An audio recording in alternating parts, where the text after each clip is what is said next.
केके को आप कैसे रेट करते हो and how you see? Started my career with KK and अगर कुछ सीखना था तो केके सर से ही सीखना था सिंगिंग का। मेरा all time favourite Sanjay Bhansali साहब का एक गाना है तड़प तड़प। वो गाना मैं कितनी भी बार सुन सकता हूँ, आंखों में आंसू आ जाते।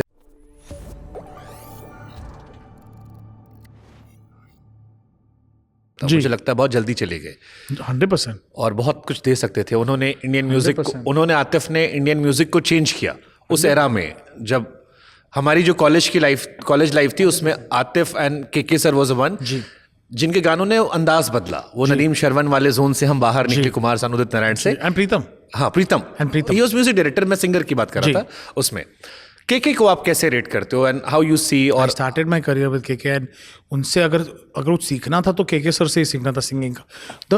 द परफेक्ट ब्लेंड, जो रॉक मॉडर्न बट फिर भी लहजा, ऑल्सो शब्द का प्रोनाउंसिएशन, वो जिस छन जैसे कहते हो, कैसे गानों के शब्द गिरने चाहिए लिरिक्स पे, किस पे इम्पोर्टेंस करना चाहिए, किस पे आहट आनी चाहिए, किस पे वो सब सिखाया नहीं जा सकता। आई थिंक नए सिंगर्स को, मुझे लगता है आजकल के नए सिंगर्स वो लिरिक्स भी डीप लिख देते हैं। हाफ ऑफ देम बोल रहे are you meaning what you singing, तो उन लोग वो कर नहीं पाते। एंड आई थिंक तो my starting of the career was always with KK and but for me KK, Pritam, वो सब और मुझे Imran Hashmi, that was the foundation. जब हम खुद अपना art like with Imran Hashmi, I can't tell him I created Imran Hashmi, I was discovering, मैं खुद का टैलेंट डिस्कवर कर रहा था वो टाइम पे। आप सब एक साथ डिस्कवर खुद डिस्कवर, तो I think we learn from KK sir and Pritam and everything.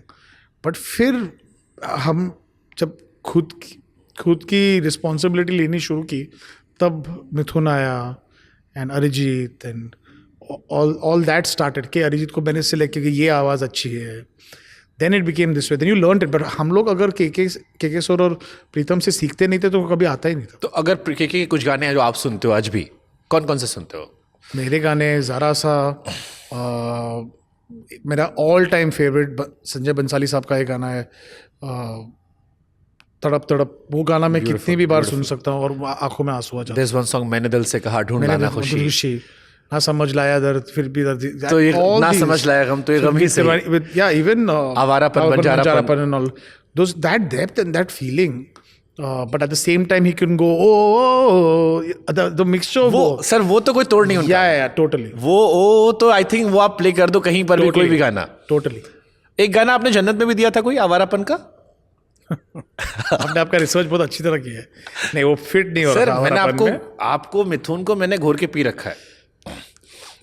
जरा सा वो गाना, जरा सा और एक लंबी जुदाई एक बैंक में था। वो दो गाने, क्या बात कर रहा, वो दो गाने एक्चुअली मैंने दिया नहीं, मेरे कंपोजिशन थोड़ी है, मेरे पास पड़ा हुआ था। बट जैसे वो प्रीतम सर ने बनाया था, पर वो आवारापन में फिट नहीं हो रहा था, तो मैंने कहा था कि वो कुणाल देशमुख को बोला था ये गाना बहुत अच्छा है। उन्होंने काम किया आपके साथ, बट आई एम श्योर आपने इसको तो रिग्रेट किया होगा कि यार ये गाना मेरी फिल्म में बनता था। नहीं सर, मैंने कभी ऐसा रिग्रेट नहीं किया। मैंने ऐसे काफ़ी लोगों को ऐसे गाने दिए, मुझे कभी वो इशू नहीं है कि वो, क्योंकि मुझे लगता है कि आप जो आदमी होल्ड करता है ना, वो क्रिएट नहीं करेगा। बट जरा सा बहुत बड़ा गाना है सर, मतलब।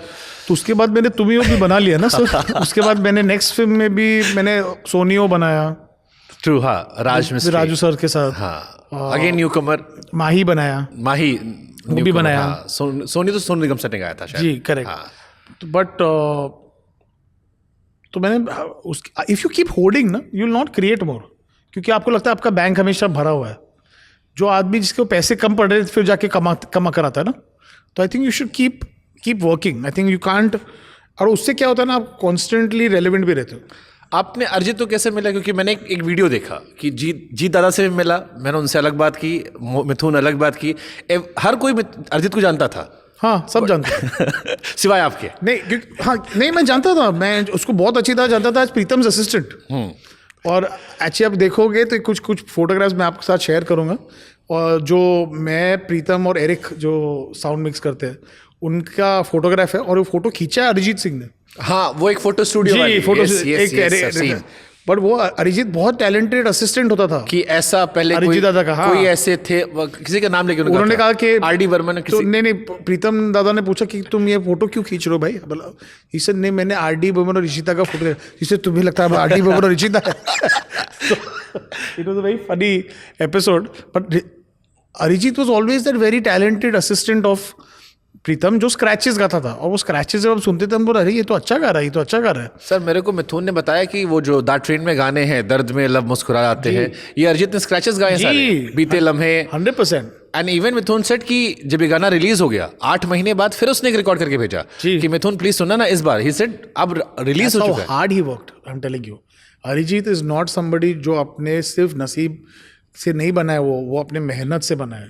उसने अपनी आवाज तोड़ तोड़ के ऐसे बनाई है। ये आवाज तोड़ना क्या होता है? एक तो ये अरिजीत ने कहा था, मुझे आज से समझ नहीं आता आवाज तोड़ना क्या होता है। इट्स लाइक आपका बॉडी, आप सपोजिंग एक मोटा आदमी हो जो जेनेटिकली मोटा हो सपोजिंग, बट वो अभी इतना वर्कआउट करे कि अपना मेटाबॉलिज्म रेट चेंज कर दे, वो होता है बॉडी तोड़ना और अपने आप को फिट बनाना। This is what Arijit has done to his voice by रियाज कर करके प्रैक्टिस करके, लोगों के स्क्रैचेस गा के, उनसे सीखना कि क्या, और फिर फाइनल गाना सुनना कि क्या वो रियल सिंगर ने, स्टार सिंगर ने क्या किया। उन्होंने सबके लिए स्क्रैचेस किए। मतलब आई वाज इम्प्रेस कि 8 महीने बाद भी वो नया वर्जन दे रहे थे अपना, कि एक बार फिर सुन लीजिए कि क्या मैं करीब पहुंचा हूं। Exactly, so that is Arijit Singh for you. So जैसे आपने बहुत सारे लोगों को मौका दिया, वो लम्हे से लेकर इरफान को आपने मौका दिया था, फिर मोहब्बत, और बहुत सारे सिंगर्स हैं। अरिजीत सिंह क्यों अरिजीत सिंह बन गए कि वो सदाबहार हो गए? जैसे आज मैं कई बार मजाक में कहता हूँ कि इंडिया में आलू और अरिजीत सिंह सबको अच्छा लगता है, कहीं भी एडजस्ट कर दो। देखिए वो उसके टैलेंट का, हम ऑनेस्टली आपको बताऊं, ये लोग जो कहते हैं, मैं आप जैसे कह रहे कि मैंने इनको चांस दिया, मैंने किसी को चांस नहीं दिया। You can not create talent, you can only discover. That's true, but star पहली अपॉर्चुनिटी जैसे सामने आई, आपने बहुत सारे लोगों को दी। आप मैं नहीं करता, कोई और कर लेगा। हर फिल्म में आप किसी एक को देते हो। जैसे हर्षित का मुझे हाले दिल बहुत अच्छा लगा था, बट फिर हर्षित उतना नहीं फटा। आगे बहुत सारे सिंगर से वो गाना फटा। See it's that's what I am saying, the true talent is not when you do it once, it's when you repetitively do it. So वही मैं पूछ रहा हूँ कि अरिजीत फिर क्या अलग किया कि जो अरिजीत बन गया, बाकी सब नहीं? Talent, he had the talent and the hard work, he did it. और मेरे को बेस्ट चीज़ अरिजीत का क्या लगता है ना, वो एक्सपेरिमेंट करने को डरता नहीं है। वो एक्चुअली जो खुद का जो म्यूजिक भी बनाता है, जो फिल्में शूट करता है खुद की, वो बहुत आर्टिस्टिक आदमी है। तो कहीं ना कहीं उसने वो आर्टिस्ट को जिंदा रखा है अपने आप में। अक्सर क्या होता है ना, सक्सेस के बाद सर आप वही चीज़ रिपीट करते रहते हो और आउटकम वो नहीं आता सेम। वो रेपिटेशन, वही सेम रिपीट करते रहो ना, वो आउटकम सेम नहीं आएगा। या कई बार क्रुक जैसा ब्लंडर कर लेते हो। देखिए मेरे फ्लॉप्स ने मुझे ज़्यादा सिखाया, मेरी हिट्स ने नहीं सिखाया। जबकि क्रुक इतनी बुरी फिल्म नहीं जितना आपने अपने इंटरव्यूज में कह रखा है। मुझे बहुत बुरी लगी। क्रुक के गाने अच्छे हैं। अभी मैं इंग्लैंड गया था, तो जितने लोग वहाँ थे सबने मुझसे कहा कि मेरे बिना प्ले करो, और मेरे बिना हम एक्चुअली अभी भी वाइब लेते हैं जी। बहुत अच्छे गाने उसके, मतलब गाना मेरे बिना तो इज लाइक कल्ट सॉन्ग। देखिए उस वक्त नहीं चला था और मैं उस टाइम थोड़ा हिल गया था कि मुझे लगा था ये गाना तो अच्छा है यार, मेरे बिना बहुत अच्छे सॉन्ग है sir. But that's what it taught me कि I should not fall down and think कि मेरा सेंस चला गया है। मेरे बिना इज़ अ गुड सॉन्ग। हाँ, जो मैं लोगों को प्लीज़ करने के लिए सडनली एक पंजाबी ट्रैक डाल दो, एक डांस ट्रैक डाल दो, ऐसे टाइप के ट्रैक्स डाल दो क्योंकि आजकल ये चल रहा है, मैं वो हुई नहीं, वो पर्सनालिटी हुई नहीं। वो मोहित सूरी वाली फिल्म नहीं थी। एग्जैक्टली। तो बट क्योंकि क्या हो गया था कि इसके पहले जो फिल्म अगर चल गई तो लोग बोलते अगर तुम अपने लाइफ में थोड़ी कॉमेडी डाल दो, थोड़ा सा नॉर्थ इंडियन टच डाल दो, तो आप ज़्यादा कमर्शियल हो जाओगे। क्या होता है जब आपके पास फेलियर होता है ना, तो कोई आपको सिखाता नहीं है, आपको खुद सोचना पड़ता है। जब सक्सेस आ जाता है तो आप सबकी सुनने लगते हो, सब आ जाते हैं आपको सिखाने कि आपको और बेटर कैसे कर सकते हो। And in that grid you make. तो राज 2 चल गई थी लोगों को सुनने के लिए, मैं सुनने लगा तो क्रुक बनाई। पर फिर क्रुक के गिरने से मुझे ये पता लगा कि I have to go back to my core, rediscover my roots, and I made murder 2। तो सफल होने पर क्या सावधानियां बरतनी चाहिए?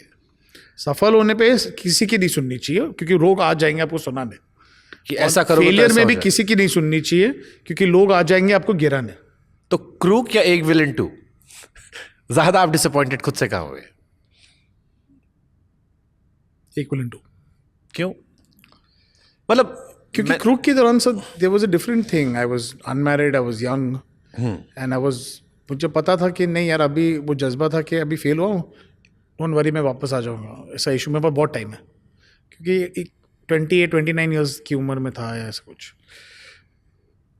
प्रॉब्लम क्या होता है जब आप 40 के अराउंड और 20 साल से आप वो काम कर रहे हो, आपको डर वो ये लगता है कि is the best behind you. और सच पूछो तो लोग ऐसा कहना शुरू कर रहे थे मतलब बहुत सारे रूमर्स उड़े। या आई मीन एक जैसे आया कि आप आशिकी 3 में थे। correct and I actually they decided to make the film without me was a is true? choice because yeah it is true ये एक विलन 2 की वजह से। not only that they didn't want to wait for me and क्योंकि और मुझे ये था कि बट इन यही फैक्टर्स होते होंगे कि 100% फ्लॉप हिट से भी लोग आपको जज करते होंगे। 100%. And this was my own family also, so it's not as if was the nuns not willing to wait. Which and I don't blame it. I think it's a business in the end. True. So, but I more than anybody else, मैं उनको wrong proof करने की कोशिश नहीं कर रहा था. मैं अपने आप को wrong proof करने की कोशिश कर रहा था कि मैं ये सोच क्यों रहा हूँ कि और मैं ये ट्रैप में क्यों आ रहा हूँ कि सीक्वल पिक्चर ही होगी तो वो चले